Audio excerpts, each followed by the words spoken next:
Continuamos con nuestro estudio del libro de Hebreos, Substancia y Sombra, y pasamos al capítulo 9, que he titulado Terrenal y Celestial.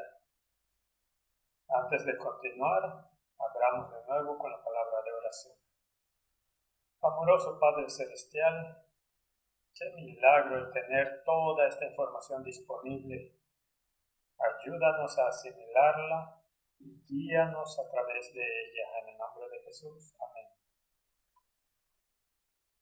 Lo terrenal y lo celestial. Si vamos a Hebreos capítulo 9, versículo 1, leemos: Ahora bien, aún el primer pacto tenía ordenanzas de culto y un santuario terrenal, porque el tabernáculo estaba dispuesto así. En la primera parte, llamada el lugar santo, estaban el candelabro, la mesa y los panes de la proposición. Así que él está describiendo aquí el lugar santo.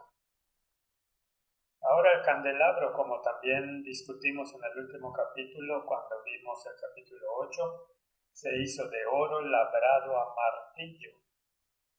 De modo que Cristo fue golpeado por nosotros y los golpes del martillo tocaron cada parte del candelero, como vimos en el capítulo 8. Y luego procede a la segunda cámara y leemos en el versículo 3.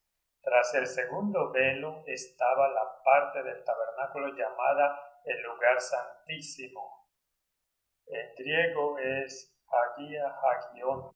Se refiere al lugar santísimo, detrás del velo donde se encontraba el arca del pacto. El versículo 4 dice: el cual tenía un incensario de oro y el arca del pacto cubierta de oro por todas partes, en la que estaba una urna de oro que contenía el maná, la vara de Aarón que reverdeció y las tablas del pacto. Ahora, discutimos la estructura en el capítulo 8. Así que veremos cómo se va a ampliar en el capítulo 9.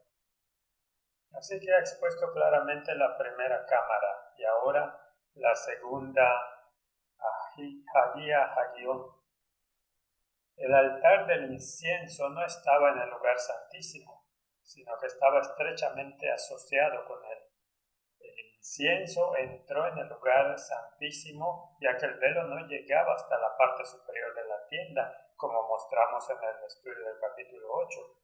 Y en 1 de Reyes 6:22, el altar del incienso también estaba asociado con el oráculo, que es el lugar santísimo.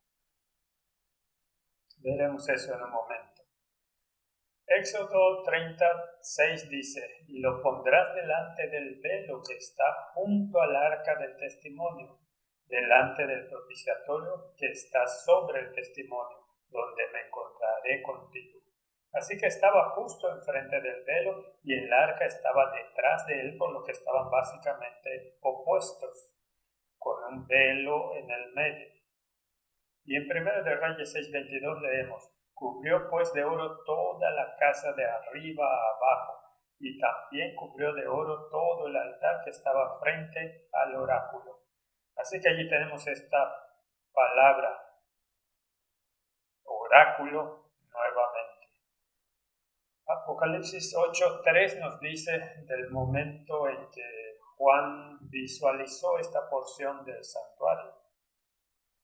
Otro ángel vino entonces y se paró ante el altar con un incensario de oro y se le dio mucho incienso para añadirlo a las oraciones de todos los santos, sobre el altar de oro que estaba delante del trono. Así que tanto el terrenal como el celestial tenían los mismos muebles. El uno era solo una representación en miniatura de una realidad mayor. Ahora la palabra oráculo es la palabra deber y significa el oráculo o la parte más interna del santuario, el oráculo. De modo que el incienso que se quemaba allí era un tipo de incienso muy especial y se rociaba sobre las cenizas traídas del altar de holocaustos y representaba la intercesión de nuestro gran sumo sacerdote. La fragancia del mismo se elevó ante y por encima de la cortina para cubrir el propiciatorio.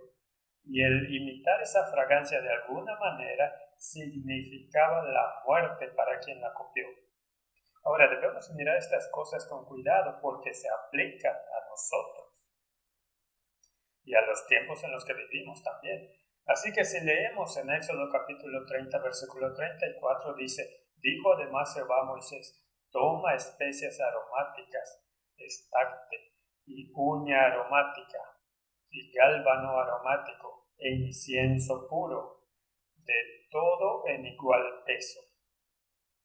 Y harás de ello el incienso, un perfume según el arte del perfumador, bien mezclado, puro y santo.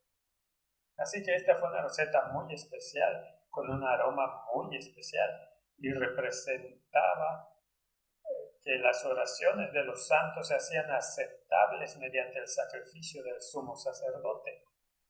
Éxodo 30, versículo 36 dice: y molerás parte de él en polvo fino, y lo pondrás delante del testimonio en el tabernáculo de reunión, donde yo me mostraré a ti.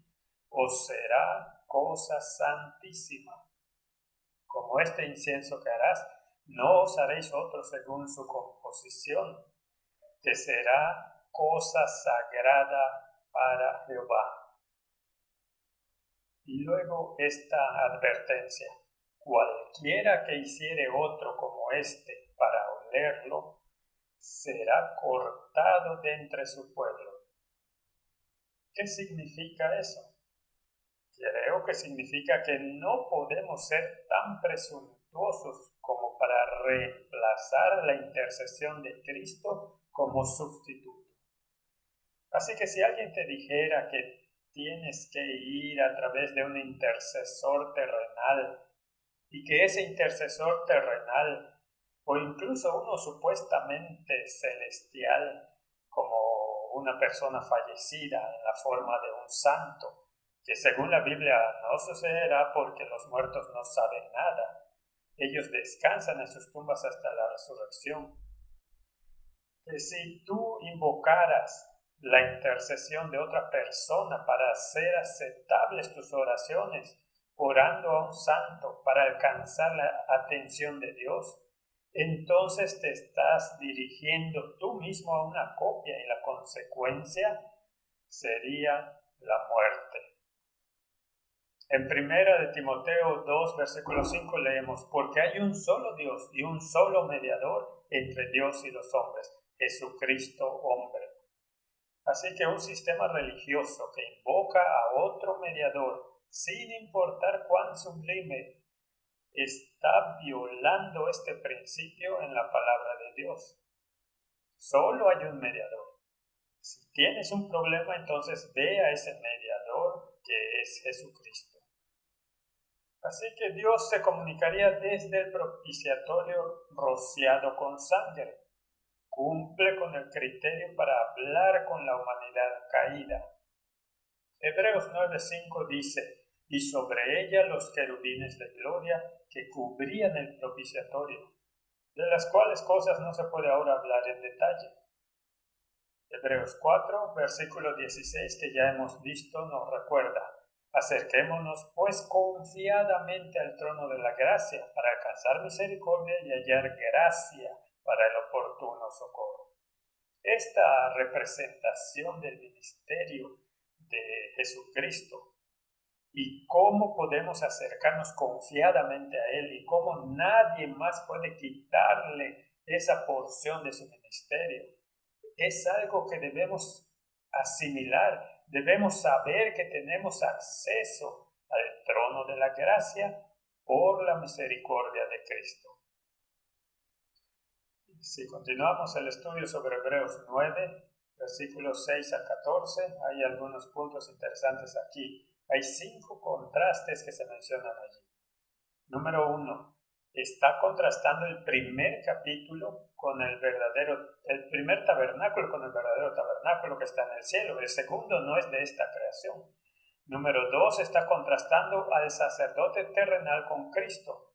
El sacerdote terrenal era temporal y tuvo que sacrificar por sí mismo porque él también era pecador. Cristo es sacerdote para siempre y no tenía mancha, por lo que su sacrificio fue en nuestro favor. Hebreos 7:26 nos dice: porque tal sumo sacerdote nos convenía, santo, inocente, sin mancha, apartado de los pecadores y hecho más sublime que los cielos. El número 3 en esta sección contrasta el acceso velado con el acceso del velo rasgado. El velo representa la carne que abrió el acceso irrestricto a Dios en Cristo. De modo que cuando Jesús murió, el velo se rasgó, y eso significa que el velo de separación entre el trono de Dios y nosotros ha sido quitado. Y aún no se ha manifestado bajo el servicio típico. Número 4.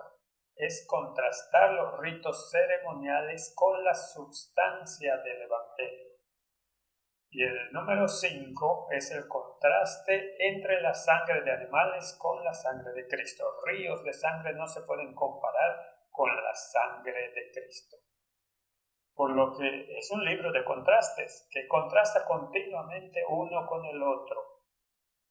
Así que veamos estos versículos. El versículo 6 dice: y así dispuestas estas cosas, en la primera parte del tabernáculo entran los sacerdotes continuamente para cumplir los oficios del culto.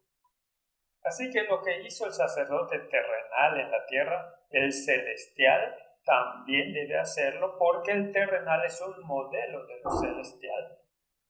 Pero en la segunda parte, solo el sumo sacerdote una vez al año, no sin sangre, la cual ofrece por sí mismo y por los pecados de ignorancia del pueblo.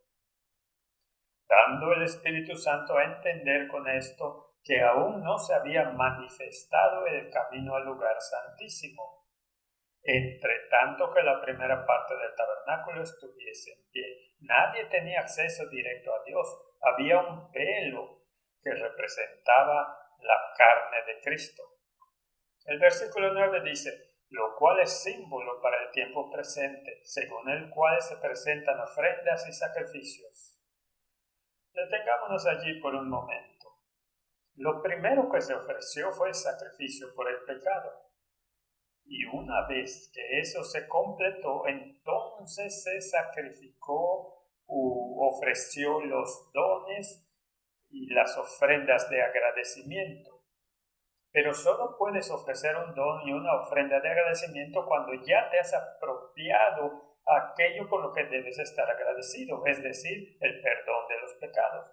Por lo que en el terrenal siempre fue primero la ofrenda por el pecado y luego la ofrenda de agradecimiento, que no pueden hacer perfecto en cuanto a la conciencia al que practica ese culto. Esta palabra que se usa aquí es muy interesante. Esta palabra conciencia aparece nuevamente en el versículo 14, donde dice que no pudo hacer perfecto el que hizo el servicio. Luego se corrige en el versículo 14, lo leeremos cuando lleguemos allí. Hebreos 9, versículo 10 dice: ya que consiste solo de comidas y bebidas, de diversas abluciones y ordenanzas acerca de la carne, impuestas hasta el tiempo de reformar las cosas. En otras palabras, sirvieron como una sombra, y los judíos podrían haber estudiado la sombra y podrían haber reconocido al Mesías en ellos, si así lo hubieran deseado. Pero lo realizaron como un ritual y luego, como vimos en el primer capítulo, comenzaron a agregar sus propias leyes y colocaron cargas sobre ellos y muchas cosas se agregaron, como por ejemplo ayunos.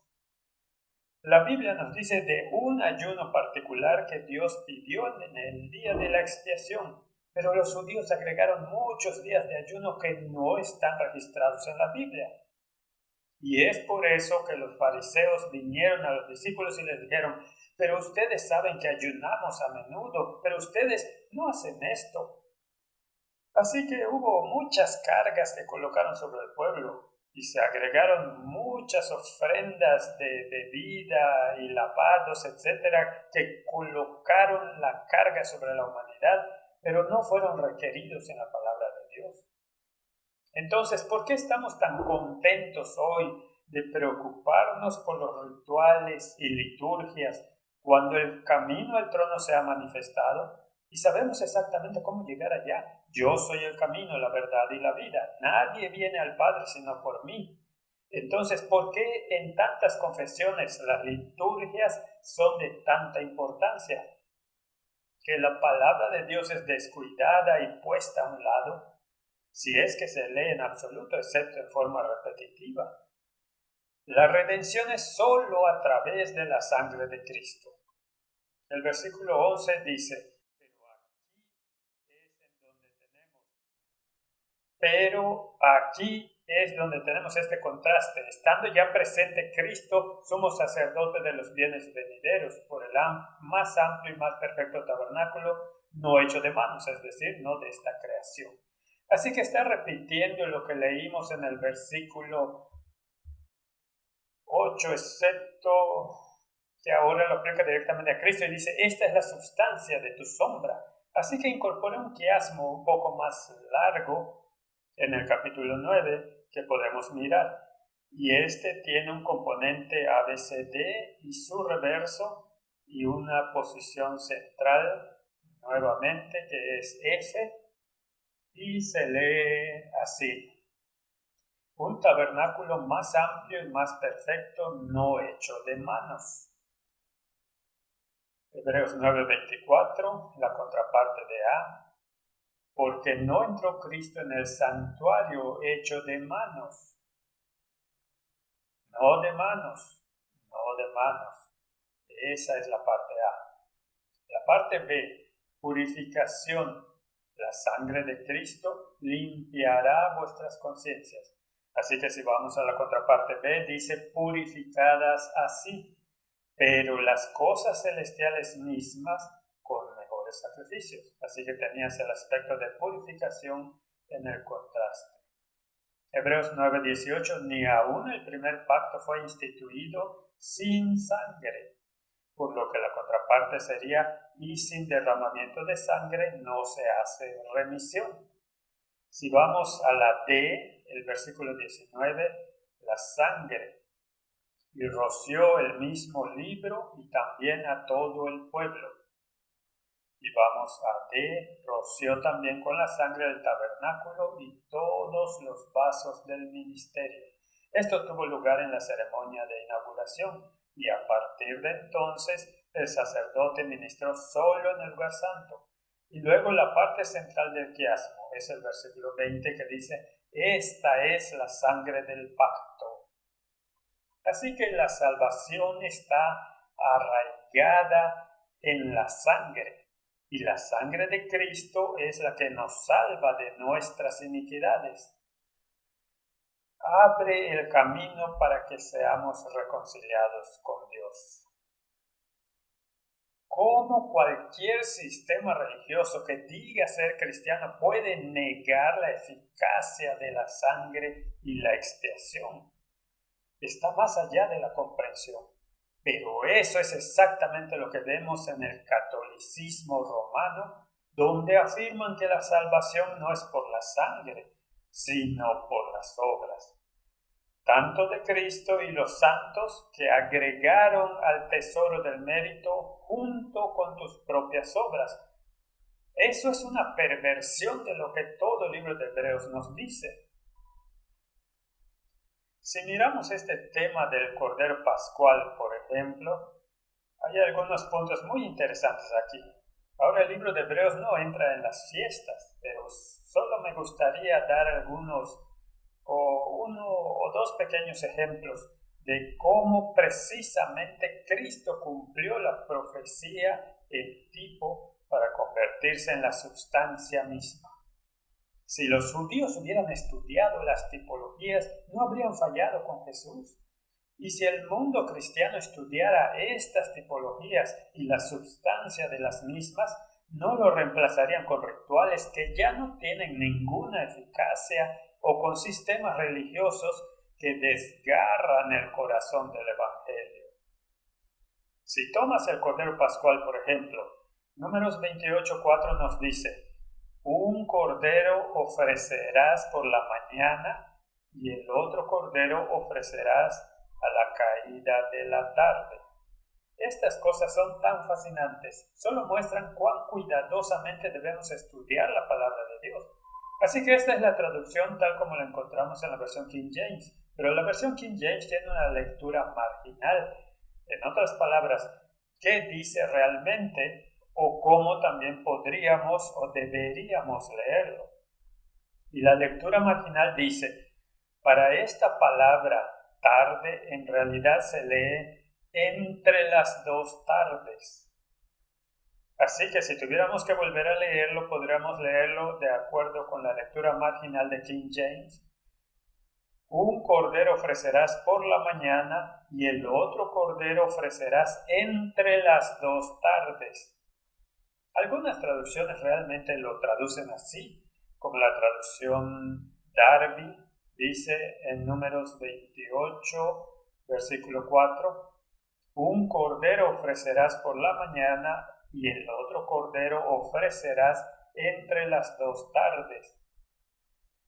Y la traducción literal de los jóvenes también lo tiene de esa manera.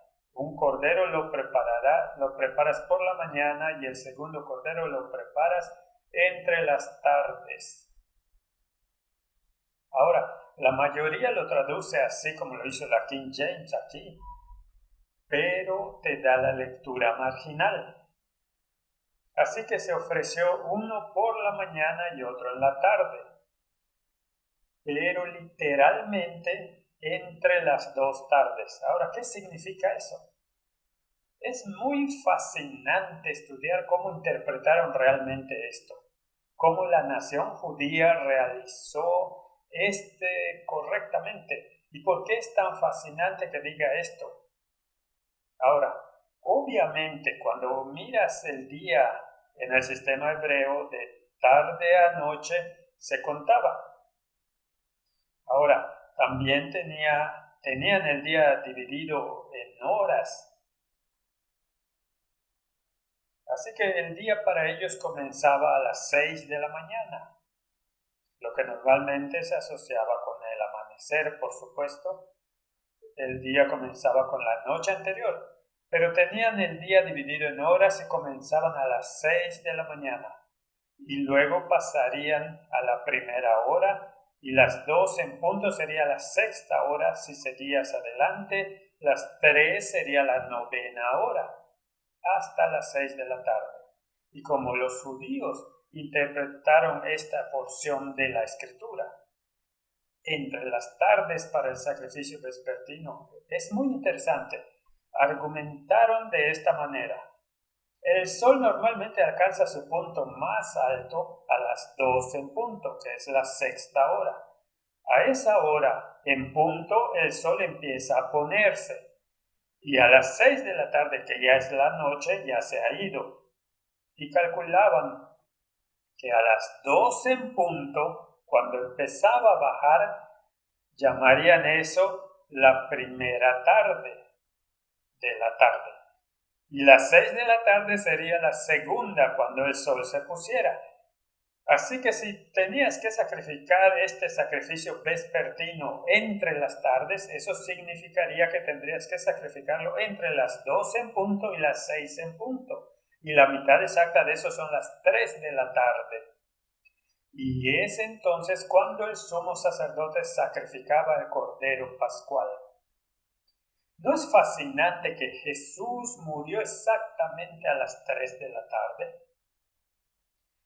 Entonces hubo el sacrificio de la mañana y Jesús fue crucificado por la mañana. Pero a las 3 en punto, exactamente entre las tardes, tal como lo interpretaron, murió. Así que Jesús cumple cada pequeño detalle de la ley. Hay tantas historias fascinantes. Y si tuviéramos que mirar las fiestas, podríamos hacer un estudio de cómo cumplió exactamente cada una de ellas. Tomemos, por ejemplo, Pentecostés, la fiesta de Pentecostés. Es asombroso cómo tuvieron que contar esos 7 de esas 7 semanas, contando desde la Pascua, y en el primer día, después del sábado, cuando Jesús estaba en la tumba, allí tenían que traer la ofrenda mecida como símbolo de la primera espiga de la cosecha. Y por supuesto representa la resurrección y esos primeros frutos que se levantaron de la tumba con él como testigos. Y luego tuvieron que contar esas 7 semanas. Y entonces llega esa Pentecostés. Y el Espíritu Santo se derramó sobre la gente, y en ese día, que también se llama la fiesta de la cosecha, hubo una cosecha. Jesús había sembrado la semilla, la primera espiga había sido mecida y representó esa primera resurrección cuando Él resucitó, y luego Pentecostés fue la fiesta de la cosecha y se agregaron 3,000 almas al reino. Ellos podían encontrar a Jesús en cada uno de sus rituales, cada una de sus fiestas, y sabrían que Él era el cumplimiento de las mismas. Se había convertido en la substancia de las sombras. Si tomas la fiesta de los tabernáculos, por ejemplo, era asombroso cómo se realizaba la fiesta. El sacerdote iría el último día de esa fiesta para la ofrenda final del sacrificio. Iría al estanque de Siloé y tomaría una jarra de agua de aproximadamente 1 litro de agua, y con gran fanfarria y música y trompetas y procesión caminaba desde el estanque de Siloé hasta el altar y vertían el agua en vasos. Es una ceremonia increíble y fue con gran pompa y glamour. Y es interesante que en una ocasión, cuando se llevó a cabo esa fiesta y Jesús estaba en el templo, cuando el sacerdote vino con esa agua del estanque de Siloé, Jesús clamó: «Si alguien tiene sed, venga a mí», y se refirió a los ríos de agua que saldrían de él. Él lo aplicó directamente a sí mismo. Es interesante que sacaron esa agua del estanque de Siloé, porque Siloé significa ser enviado. Y Jesús también curó al ciego y lo envió al estanque de Siloé para que se lavara. Y fue enviado básicamente como testigo para Cristo. Pero la sustancia última que había sido enviada por Dios el Padre era el mismo Jesús. Y esta palabra Siloé en hebreo viene de la raíz Shiloh, que significa Mesías. Así que cuando Jesús clamó en el templo: «El que tiene sed, que venga», mientras esa procesión pasaba, Él estaba cumpliendo y llamando la atención del mismo ritual que estaban realizando sobre sí mismo. Y la gente pierde estos matices porque no estudian desde la sombra hacia la sustancia. Él era el cumplimiento de todos sus tipos. Ahora, si tomamos la historia más allá y miramos el ministerio de nuestro gran sumo sacerdote, entonces tenemos que mirar también el gran chasco en 1844, porque Daniel capítulo 8, versículo 14 nos dice: «Y él dijo: hasta 2300 tardes y mañanas, luego el santuario será purificado». Esta es una declaración notable. Ahora, la purificación del santuario, ¿qué significa eso? Después de esa gran desilusión en 1844, los buscadores de la verdad fueron guiados por el Espíritu de la verdad para estudiar la gran doctrina del santuario. Hasta aquí ellos creían que la tierra era el santuario al que se refería el texto. pero ahora su atención fue dirigida hacia el santuario celestial. Esta profecía en Daniel, por supuesto, se puede calcular con tremendo detalle. Pensar que el Espíritu Santo había guiado a Daniel a escribir esta profecía con tanto detalle es asombroso. Y si los judíos lo hubieran estudiado, después de todo los sabios la estudiaron y se dieron cuenta por un estudio del libro de Daniel que el tiempo para el Mesías había llegado. De la publicación del decreto para que Jerusalén sea restaurada y reconstruida hasta el Mesías príncipe, y hay una profecía de tiempo.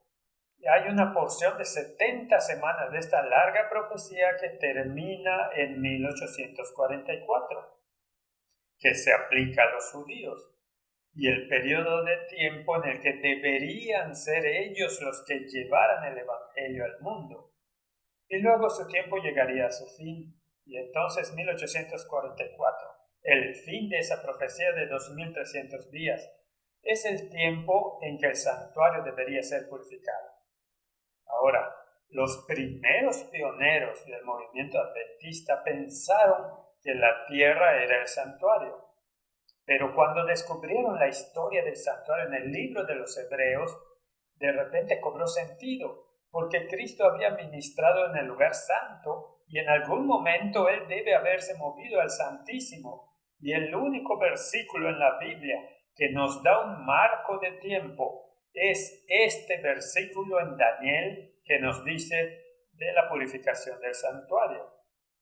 En otras palabras, el día antitípico de expiación estaba a punto de tener lugar. Así que necesitamos ver esto con un poco de detalle.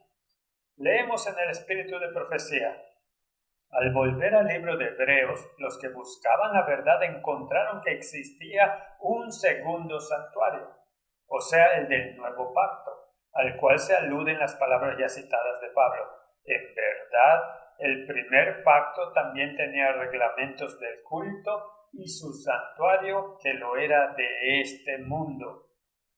El uso de la palabra también implica que Pablo ha hecho antes mención de este santuario. Yendo al principio del capítulo anterior se lee: este es el punto capital de cuanto venimos diciendo, que tenemos un sumo sacerdote tal que se sentó a la diestra del trono de la majestad en los cielos, al servicio del santuario y de la tienda verdadera erigida por el Señor, no por un hombre. Hebreos 8:1 y 2. Aquí tenemos revelado el santuario del nuevo pacto. El santuario del primer pacto fue armado por el hombre, construido por Moisés. Este segundo está armado por el Señor, no por el hombre.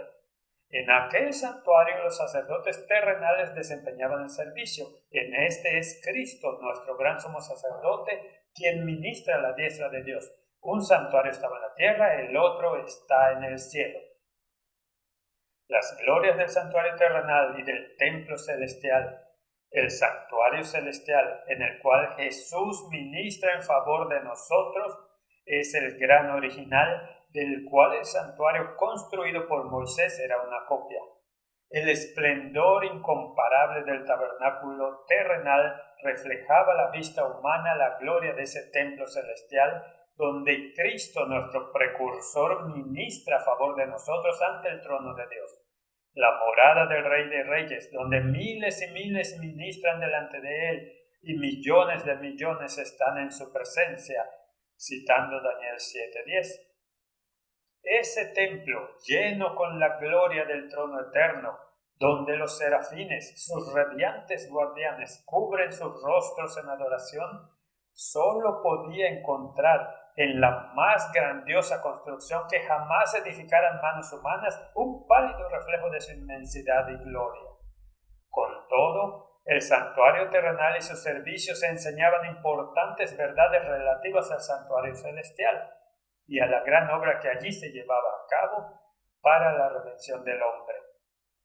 Los lugares santos del santuario celestial están representados por los dos departamentos del santuario terrenal.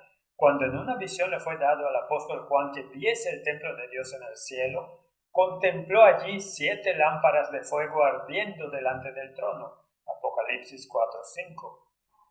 Vio un ángel que tenía en su mano un incensario de oro y le fue dado mucho incienso para que lo añadiese a las oraciones de todos los santos encima del altar de oro que estaba delante del trono. Apocalipsis 8:3.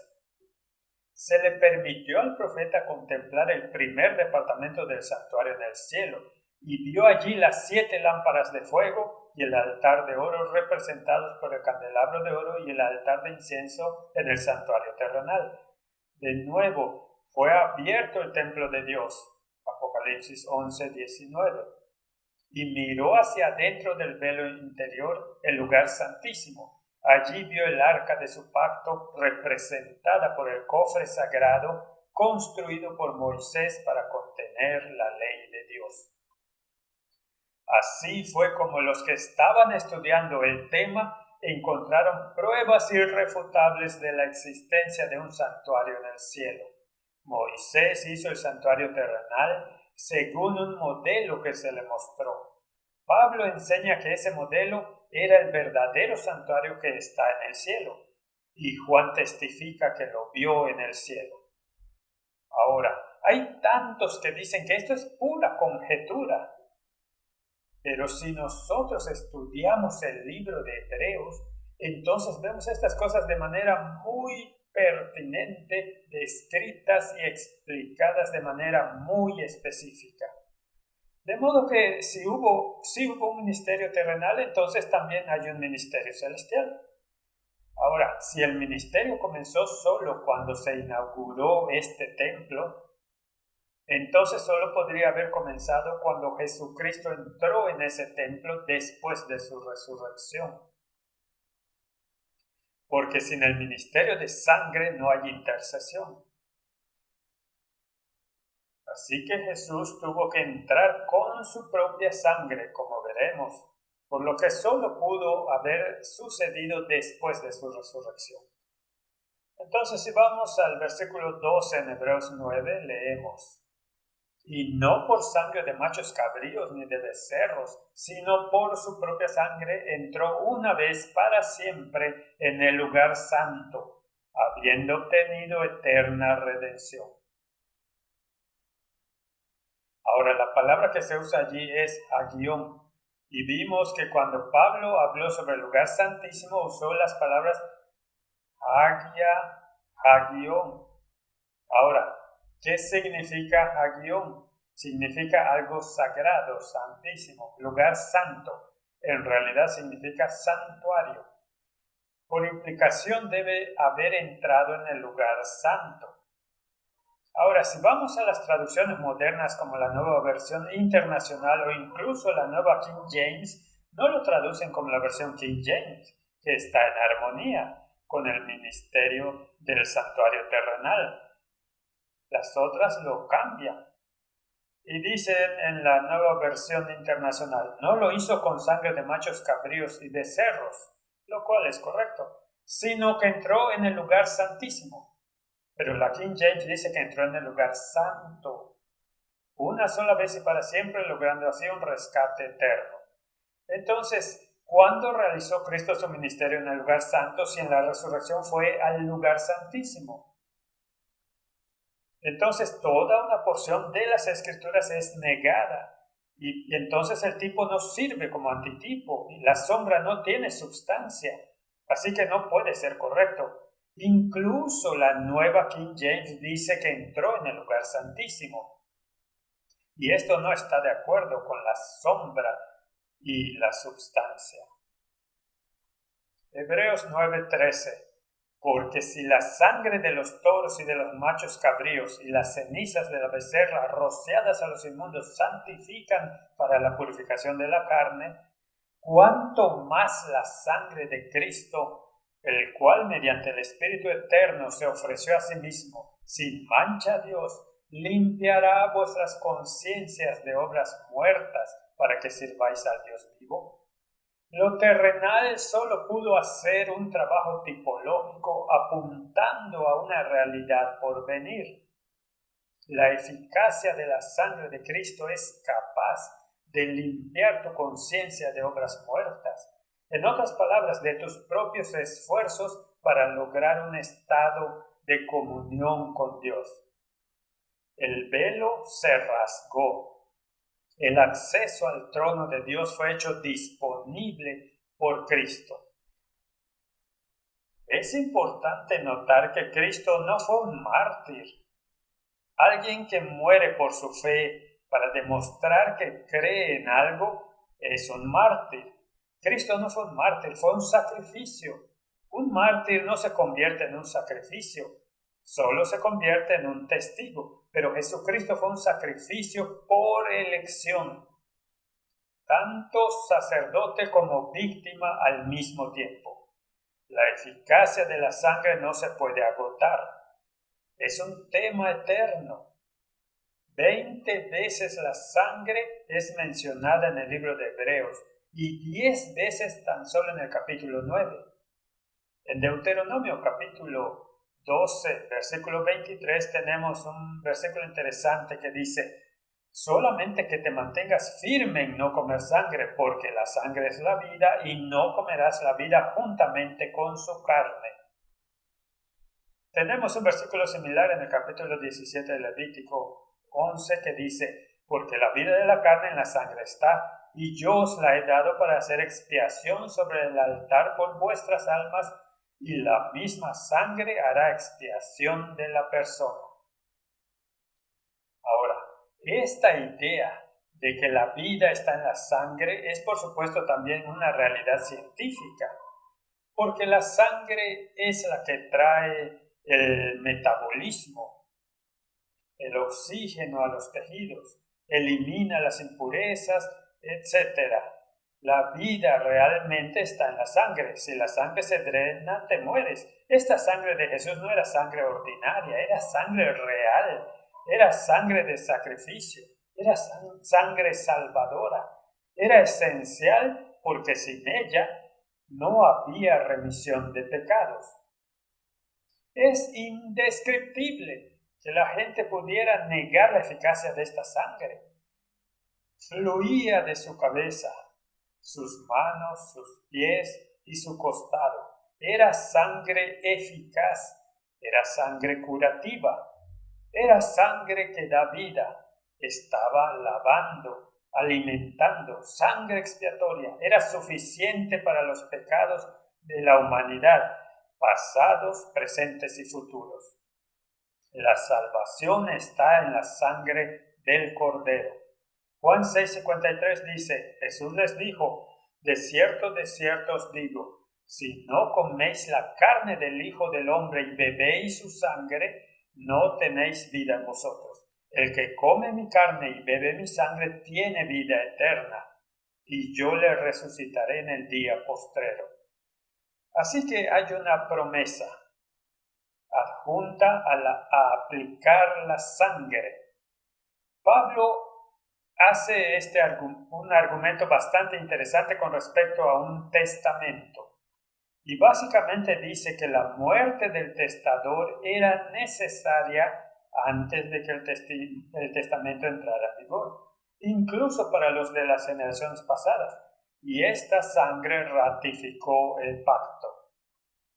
Primera de Pedro 2, versículo 24 dice: quien llevó él mismo nuestros pecados en su cuerpo sobre el madero, para que nosotros, estando muertos a los pecados, vivamos a la justicia, y por cuya herida fuisteis sanados. Porque vosotros erais como ovejas descarriadas, pero ahora habéis vuelto al pastor y obispo de vuestras almas. Esta idea de abrazar la sustancia es el tema central. Y si lo pasamos por alto y no entendemos el simbolismo, entonces es imposible entender el plan de salvación. Por eso, en el versículo 15, continuando con Hebreos 9, así que por eso es mediador de un nuevo pacto, para que interviniendo muerte para la remisión de las transgresiones que había bajo el primer pacto, los llamados reciban la promesa de la herencia eterna. Y luego viene con esta idea: porque donde hay testamento es necesario que intervenga muerte del testador. porque el testamento con la muerte se confirma, pues no es válido entre tanto que el testador vive, de donde ni aun el primer pacto fue instituido sin sangre. Así que el primer testamento no fue la muerte del verdadero testador, fue solo la muerte de una figura, una sombra de lo que estaba por venir. Pero la muerte era absolutamente necesaria para que el pacto entrara en vigor. Así que Jesús no fue solo un ejemplo, Él fue el cordero del sacrificio y su sangre era absolutamente necesaria para ratificar el testamento. Así como el primero también fue ratificado por la sangre, siendo la sangre de animales. Dice el versículo 19, porque habiendo anunciado Moisés todos los mandamientos de la ley a todo el pueblo, tomó la sangre de los becerros y de los machos cabríos con agua, lana, escarlata e hisopo, y roció el mismo libro y también a todo el pueblo, diciendo, esta es la sangre del pacto que Dios os ha mandado. Y además de esto, roció también con la sangre del tabernáculo y todos los vasos del ministerio. Esta fue la ceremonia de inauguración, donde se ungió el tabernáculo inaugurado para el servicio, y luego el sacerdote ofició solo en el lugar santo, hasta el día de la expiación, cuando entró en el Santísimo.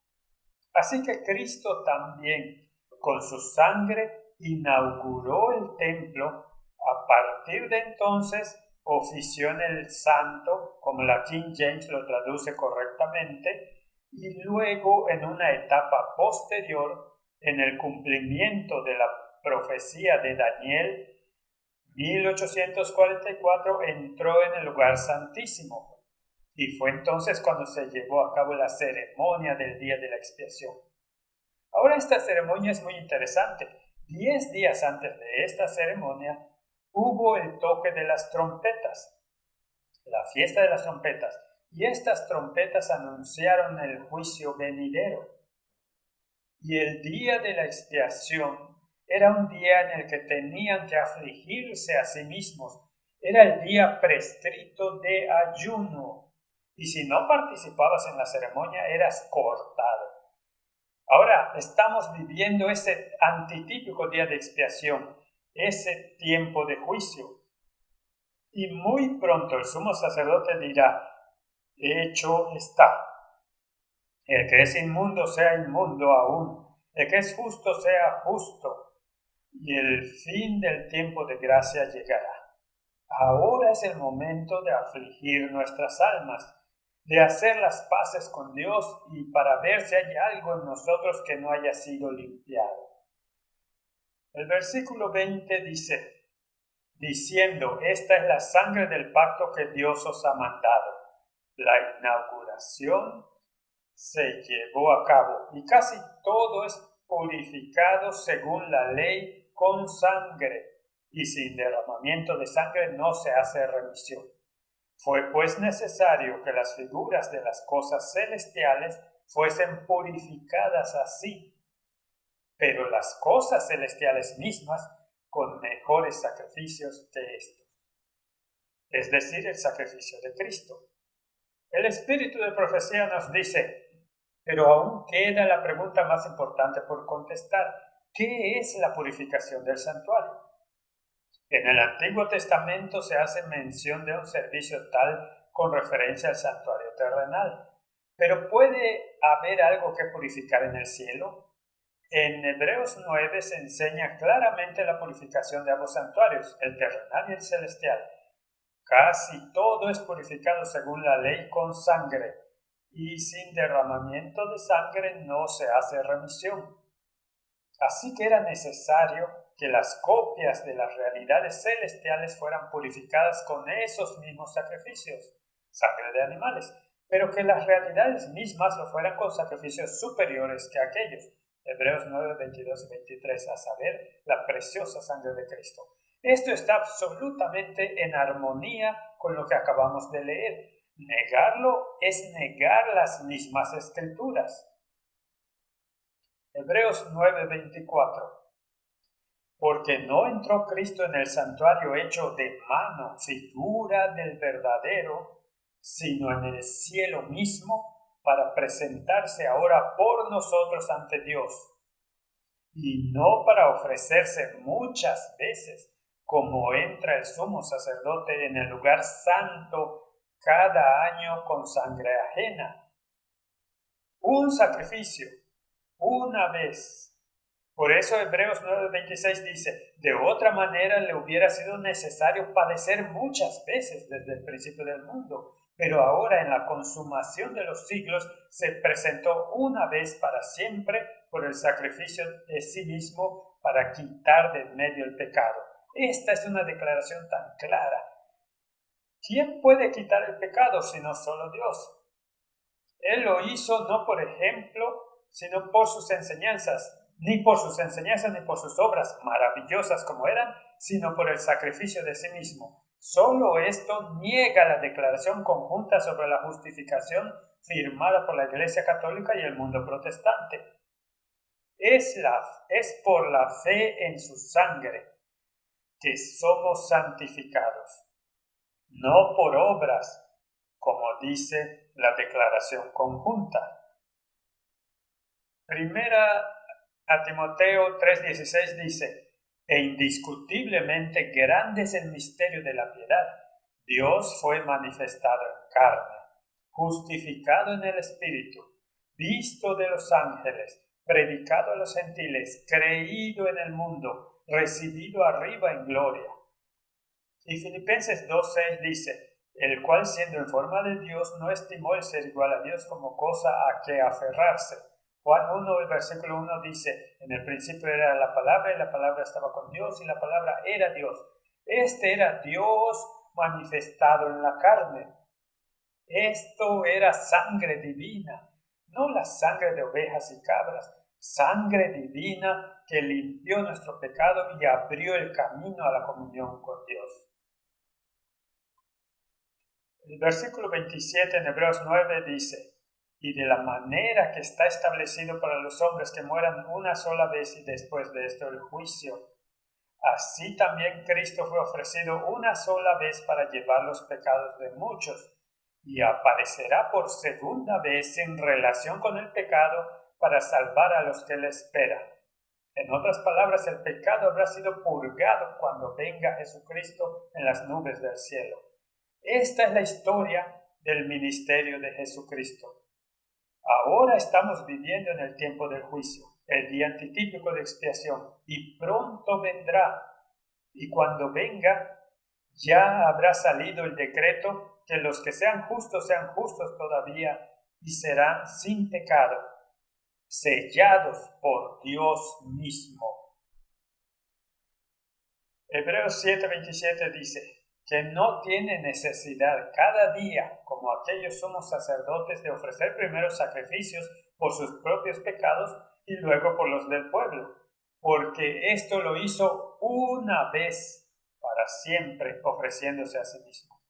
Pregunto nuevamente, ¿cómo puede un así llamado sistema religioso cristiano decir que ofrece a Cristo y que esta ofrenda de la misa es la ofrenda idéntica que tuvo lugar en la cruz? ¿Cómo pueden hacer tales afirmaciones cuando la Escritura es tan clara que con una ofrenda lo ha perfeccionado para siempre? Y luego la Biblia dice que vive para siempre, pero ellos afirman que muere en cada ocasión en que se lee la misa. Esto es tan contrario a las Escrituras.